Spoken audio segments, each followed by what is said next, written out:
আপনারা দেখছেন PR village kitchen. আজকে আমি বানাবো মটন কারি। এখানে নিয়েছি পেঁয়াজের পেস্ট, টমেটো পেস্ট, কাঁচা লঙ্কা পেস্ট, আদা রসুন পেস্ট,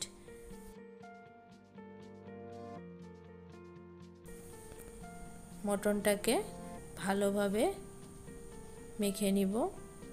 সেই জন্য তেল দিয়ে দিলাম,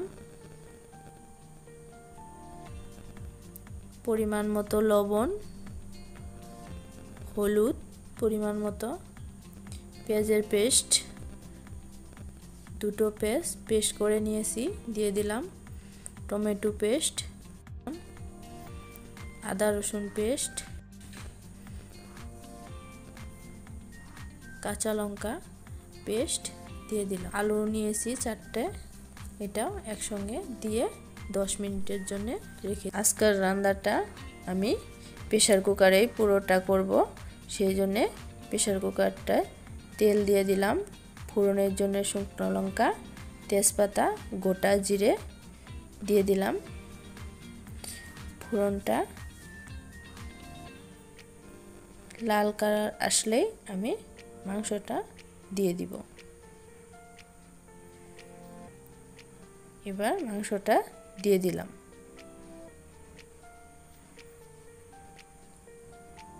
দিয়ে ভালোভাবে মিশিয়ে নিব। রান্নাটা আমি প্রেসার কুকারেই করব। প্রেসার কুকারে করলে কোনো ঝামেলা ছাড়াই চটপট রান্নাটা তৈরি হয়ে যাবে। আপনারা দেখতে থাকুন। কম সময়ে অতি সহজভাবেই হয়ে যাবে।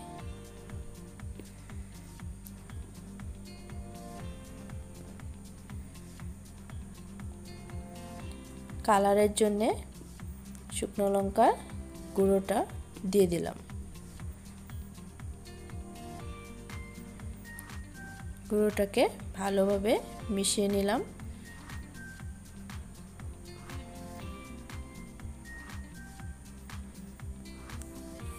কুকারে আমি মাংসটাকে কষিয়ে নিব ভালোভাবে।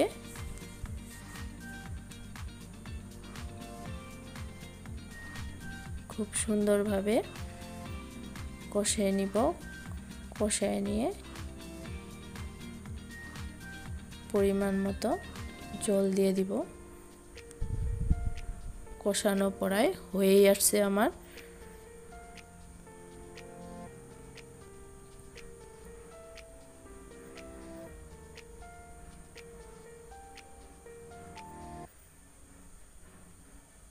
এখন খুব সুন্দর কষানো হয়ে গিয়েছে।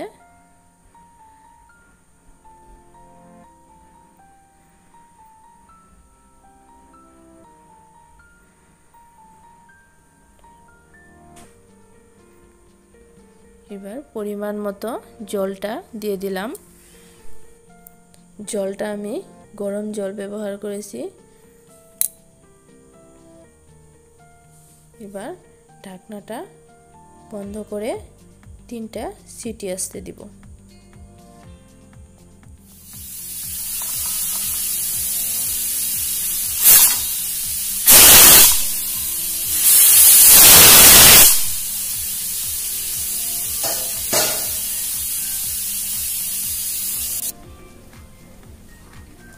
ঢাকনাটা এবার খুলে দিলাম।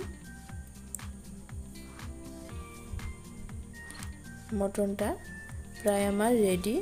এবার এতে গরম মশলা আর কুচানো ধনেপাতা দিয়ে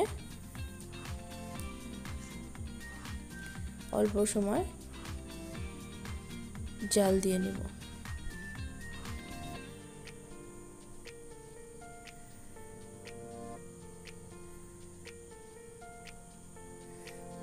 প্রায় মটনটা হয়ে গেছে। এবার আমি নামায়ে নিব। খুব সহজ একটা রেসিপি, আপনারা ঘরে ট্রাই করে দেখবেন। এই যে নামায়ে নিয়েছি। রেসিপিটা ভালো লাগলে লাইক করবেন, চ্যানেলটা সাবস্ক্রাইব করে দিবেন।